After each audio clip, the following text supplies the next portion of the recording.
Hello guys, कैसे हैं। उम्मीद करता हूं कि आप सभी स्वस्थ होंगे, तंदुरुस्त होंगे। मैं भी स्वस्थ हूं, भगवान की कृपा से आप सभी का हर एक मनोकामना पूर्ण हो। तो क्लास स्टार्ट करते हैं मोटिवेशनल कोट्स के साथ। तो कहते हैं कि मुसीबतें हैं तो मुस्कुरा के चल, आंधियों तले पैरों को दबा के चल, मंजिलों की औकात नहीं तुझसे दूर रहने की, कि मंजिलों को औकात नहीं तुझसे दूर रहने की, विश्वास इस कदर खुद में जगा के चल, खुद में जगा के चल। तो मेरे भाई आज के क्लास में सीखेंगे क्वेश्चन बैंक का जो सेकेंड सीटिंग है, द्वितीय पाली 2015 का सेकेंड सीटिंग। ठीक है मेरे भाई, जो कि आप जो हाल फिलहाल में जो बुक खरीदे होंगे क्वेश्चन बैंक, उसमें सेकेंड सीटिंग नहीं होगा। ठीक है, तो ध्यान से देखिए, इससे आपको अंदाज़ा लग जाएगा कि किस कैटेगरी का प्रश्न जो कि एग्जाम में पूछा जाता है। ठीक है, तो देखिए मेरे भाई, आपको यहाँ पे हमने क्या क्या फोटोज़ भी खींच के रखा हूँ ताकि आपको बिलीव हो जाए, इस प्रकार से दिया गया है। ठीक है, ये भाई हट गया इस प्रकार से। ठीक है, चलिए ये था मेरे भाई, दिखा दिया हमने। चलिए अब प्रश्न को बारीकी तरीके से क्या करता हूँ, हल करता है ना। कहता कि यदि द्विघात समीकरण cx² - bx + a = 0 के विवेचक शून्य है तो सामान्य मूल्य का मान होगा, सामान्य मूल्य का मान होगा, सामान्य मूल्य बीटा, सामान्य मूल्य बीटा यहाँ पे होगा, बीच में क्या घुसाएगा मेरे भाई, बीटा घुसा होगा। ठीक है, क्या है, बीटा है, ध्यान में रखना मेरे भाई, क्या है, बीटा है। तो बीटा का वैल्यू क्या होगा ये बताना है। ठीक है, कोई दिक्कत, सामान्य मूल्य बीटा का वैल्यू, सामान्य मूल्य बीटा का वैल्यू। अब देखिए, तो जब विवेचक बोलते हैं डी को, ठीक है, तो डी बराबर 0 बोल दिया गया, तो देखिए डायरेक्ट इसका फॉर्मूला लगाएगा। यहाँ पे बीटा का मेरे भाई लिख लेना है, समान मूल्य बीटा का मान क्या होगा, ये बीटा। डी बराबर देखिए फॉर्मूला हम एक्स बराबर फॉर्मूला कहते हैं प्लस माइनस ये प्लस माइनस यहाँ पे इस प्रकार से, ये माइनस बी प्लस माइनस, ठीक है, √अंडर b² - 4ac, ये डी का फॉर्मूला होता है। तो हम डायरेक्ट यहाँ पे डी बोल सकता हूँ, कोई दिक्कत वाली बात नहीं है। √अंडर d बटा हम कह सकते हैं 2a। ठीक है, चलिए मेरे भाई अब ध्यान से देखिए, यहाँ पे देखिए b के स्थान पे -b, ठीक है, और यहाँ पे एक -b है फॉर्मूला में, तो हो जाएगा +b। ठीक है, और प्लस माइनस, ठीक है, d के वैल्यू है 0, ठीक है, 0 दे दिया, विवेचक का मतलब d 0, तो 0 2 a के स्थान पे क्या है मेरे भाई, a के स्थान पे c है, तो यहाँ पे c हो जाएगा। बोले कोई दिक्कत नहीं। अब मेरे भाई यहाँ तो कुछ लिखे ना लिखे, बतवा तो बराबर बचेगा b/2c बचेगा, यही ना बचेगा b/2c, तो राइट आंसर आपका b/2c हो जाएगा, ऑप्शन नंबर ए करेक्ट हो जाएगा। ठीक है, तो इस प्रकार से जो कि मेरे भाई फटाफट जो है कि आप बना सकते हैं। चलिए 2 नंबर प्रश्न देखिए, कहता है इतना को हल करके आंसर बता दो। ठीक है, देखिए हल कर रहा हूँ, तो है a² p² x² बराबर है, माइनस और पट्टी जाएगा तो प्लस हो जाएगा q²। ठीक है, अब देखिए ध्यान से, ये स्क्वायर सब बहु पट्टी जाएगा, तो हम कह सकते हैं कि x² बराबर q² बटा q²। अच्छा q² नहीं भी देंगे ऐसे, यदि कह दे q/a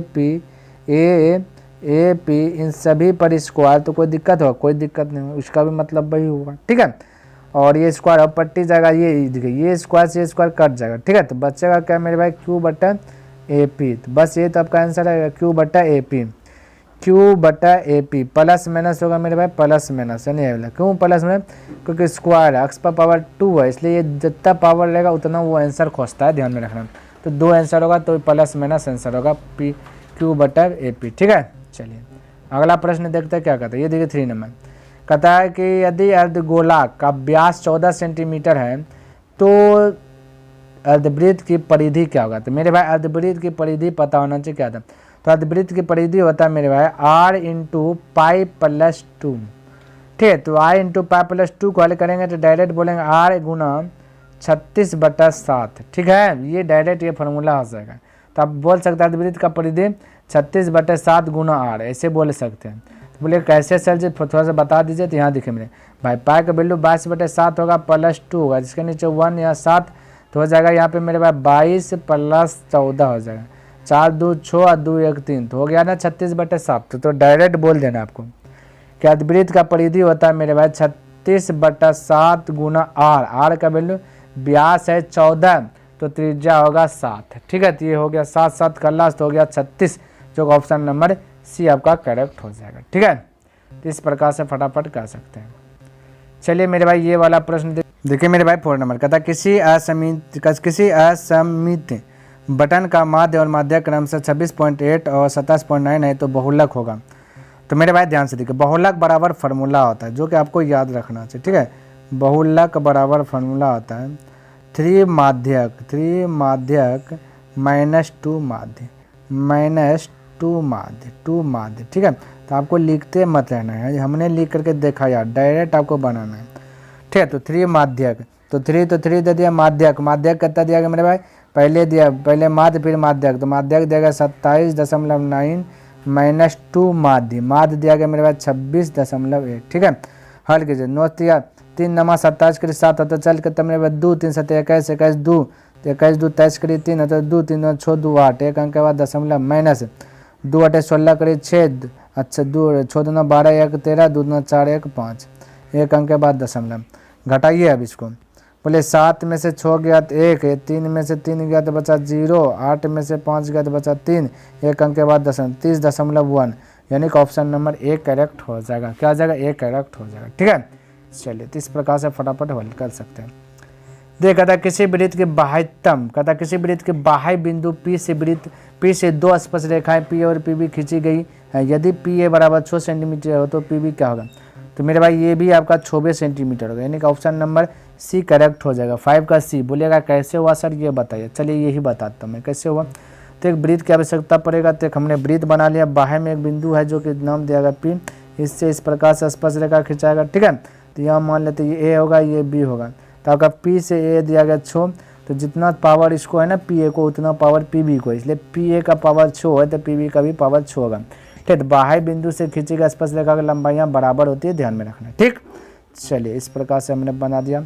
6 नंबर देखा था इतना को मिलाने वाली रेखा का मध्य बिंदु, तो मध्य बिंदु का फॉर्मूला क्या था, x बराबर x1 प्लस x2, बोलिए x1 -2 है प्लस x2 आपका -6 है, तो बोलिए बटा 2, तो -6 -2 -8 हो जाएगा, -8 बटे 2 हो जाएगा -4, x का वैल्यू -4।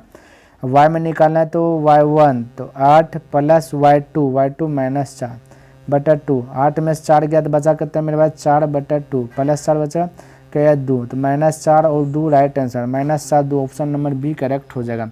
6 का ऑप्शन नंबर बी करेक्ट हो जाएगा, ठीक है।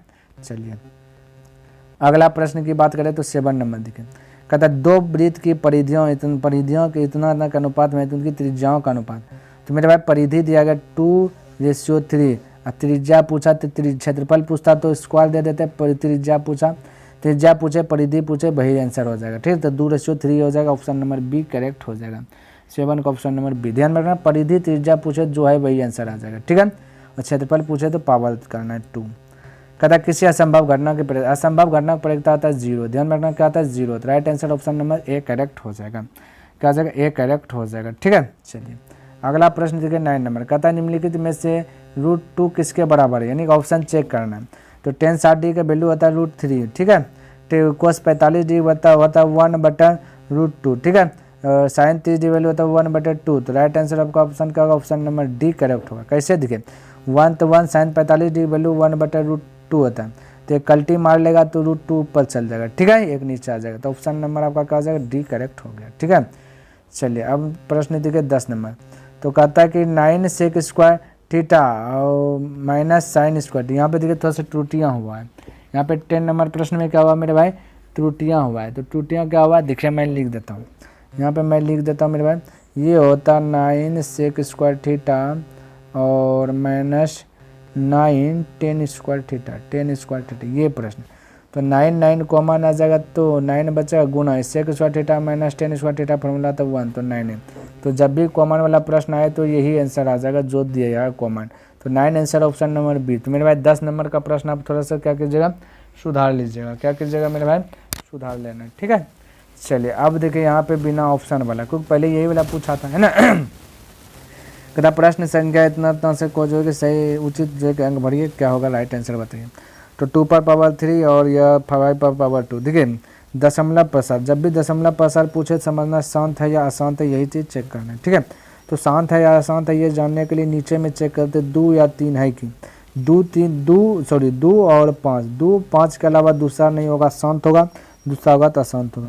तो मेरे भाई देखिए 2 ये है, भले ही 2 की संख्या ढेर है 3 गो है, 5 की संख्या 2 गो है, लेकिन इसके अलावा बीच में कोई नहीं, इसलिए ये शांत होगा। शांत वही होता है जो पूरा भाग लग जाता है दशमलव के बाद।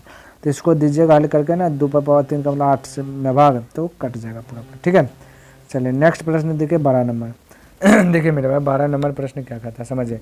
कहता है कि बहुपद इतना के शून्यकों का योग, शून्यकों का योग क्या होता है, -b/a होता है। ठीक है, तो -b/a तो यही तो हो गया, क्योंकि b का वैल्यू b है और a का वैल्यू a है, तो -b/a इन्हीं का ऑप्शन तो है नहीं, तो 12 का यही आपका राइट आंसर हो जाएगा। ठीक है, तो ये सब ध्यान में रखना है मेरे भाई। चलिए नेक्स्ट प्रश्न की बात करें तो 13वां नंबर प्रश्न देखें। कहता है दो वृत्त सर्वसम होंगे यदि उनकी, दो वृत्त सर्वसम कब होगा, जब उनकी त्रिज्या क्या होगा, बराबर होगा। त्रिज्या क्या होगा मेरे भाई, बराबर होगा, नहीं है ना, तो आपका राइट आंसर हो जाएगा त्रिज्या। चलिए नेक्स्ट प्रश्न की बात करें तो देखिए 14वां नंबर। कहता है कि किसी वृत्त पर बाह्य बिंदु से ...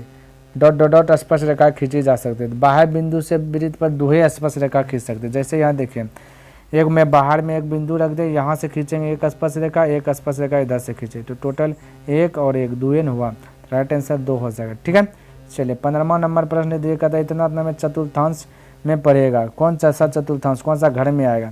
तो इस प्रकार से घर बनाते हैं, आपको पता होना चाहिए, ये y होता है, ये y डैश होता है, यहाँ पे x होता है, यहाँ पे ये वाला x डैश होता है, ये x होता है। इस घर में प्लस आता है, पहले भी हमने बताया। इस घर में माइनस प्लस आता है, इस घर में माइनस आता है। इस घर में आपका क्या रहता है मेरे भाई, ये नीचे वाला माइनस प्लस आता है। ये पहला घर कहलाएगा, ये दूसरा घर कहलाएगा, ये तीसरा घर कहलाएगा, ये चौथा घर कहलाएगा। क्योंकि मेरे भाई ये अक्स में है पट्टी में सिर्फ प्लस वाला रहता है, साइड माइनस वाला रहता है, और पहले अक्स लेकर चलते हैं, वाई ऊपर वाला प्लस आता है, इसलिए पहले अक्स प्लस वाई प्लस या प्लस दूसरा घर। यहाँ पे पहले अक्स चूज करेंगे तो अक्स है माइनस में पट्टी ना, -1 -2 लिखते हैं, तो माइनस, फिर वाई प्लस तो प्लस लिखे। उसी प्रकार से यहाँ पे देखिए, यहाँ अक्स माइनस तो माइनस लिखे, नीचे में भी वाई माइनस तो माइनस लिखे।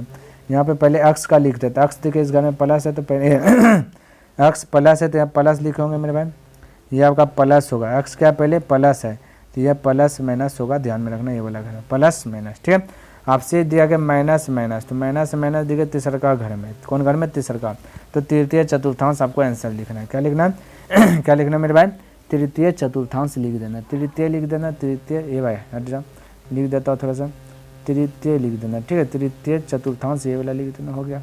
आगे देखिए मेरे भाई 16वां नंबर प्रश्न। ठीक है, कहता है x अक्ष पर किसी बिंदु का निर्देशांक, तो x अक्ष पर तो छोड़ा है जो वो 0 हो जाएगा, y छोड़ा तो y 0, तो x, 0 हो जाएगा, तो x, 0 हो गया। ठीक है, यहाँ पे कहता है यदि साइन थीटा बराबर कोस थीटा होता है तो थीटा का मान क्या होगा मेरे पास 45 डिग्री होगा, क्योंकि साइन 45 डिग्री वैल्यू 1/√2 होता है और कोस 45 डिग्री वैल्यू 1/√2 होता है, दोनों बैलेंस है, इसलिए ये 45 डिग्री आंसर हो जाएगा 17 का। ठीक है, चलिए अगला प्रश्न की बात करें तो 18वां नंबर प्रश्न देखिए क्या कहता है साइन स्क्वायर 22 डिग्री है प्लस कोस स्क्वायर 22 डिग्री, यानी थीटा यहाँ पे रहता है थीटा, तो ये भी थीटा, तो sine square theta plus cos theta बराबर होता है 1 फार्मूला। ठीक है, तो sine square 22 degree plus cos square 22 degree formula क्या आ जाएगा 1, क्या आ जाएगा 1। ठीक है, चलिए अगला प्रश्न देखते हैं मेरे भाई 19 नंबर। कहते इतना तक का 10वां पद, तो डायरेक्ट फार्मूला लगाइए, a10 बराबर फार्मूला, तो a प्लस इससे 1 d कम तो 9d हो जाएगा। ठीक है, तो 10 a है तो 1 a कम तो 9d, तो a का वैल्यू दिया गया 2, d का प्लस नो d का वैल्यू a2 माइनस a1, तो a2 7 है, a1 2 है, तो 7 में 2 घटेगा 5, 9 × 45, 2 जोड़िएगा तो 47 हो जाएगा, तो राइट आंसर क्या आ जाएगा 47 हो जाएगा। ठीक है, चलिए 20 नंबर प्रश्न देखिए और आखिरी प्रश्न। ठीक है, कहते इतना का माध्य 6 है तो x का वैल्यू, तो कोई दिक्कत नहीं, तो सब संख्या जोड़िए 3 + 4 + 5 + 17 + x है ना, कब होगा 1 2 3 4 5 हुआ, तो नीचे हम लिखे 5, क्योंकि माध्य बराबर यही फार्मूला है, कुल संख्याओं को बटे कुल संख्या, और ये दे दिया गया माध्य कितना 6 दे दिया, तो ये बराबर 6, 8 6 का 48 हो जाएगा। ठीक है, 8 × 6 = 30 हो जाएगा, क्योंकि 5 है। अब जोड़िए 4 3 7 7 5 12, 12 और 17 हो जाएगा कहते मेरे भाई 29, पट्टी जाएगा तो 30 में से 29 घट जाएगा। ठीक है, तो बचेगा कहते मेरे भाई 1 बचेगा, कितना बचेगा 1, तो आपका राइट आंसर 1 हो जाएगा। ठीक है, तो मेरे भाई उम्मीद करता हूँ कि जितना भी प्रश्न हमने बताया सभी प्रश्न आपको अच्छी प्रकार से लर्न हो गया होगा और पसंद भी आया होगा। यदि पसंद आए तो दिल से लाइक कर दें, अभी तक सब्सक्राइब नहीं किए तो चैनल को सब्सक्राइब कर दें, और हो सके तो अपने दोस्तों के साथ इसे शेयर कर दें। कमेंट करके बताइए कि वीडियो कैसा लगा, क्योंकि कमेंट करते तो कहीं ना कहीं मोटिवेट मिलता है। नेक्स्ट दिन मिलेंगे इनसे आगे लेकर के, तब तक के लिए धन्यवाद। जय हिंद, जय भारत।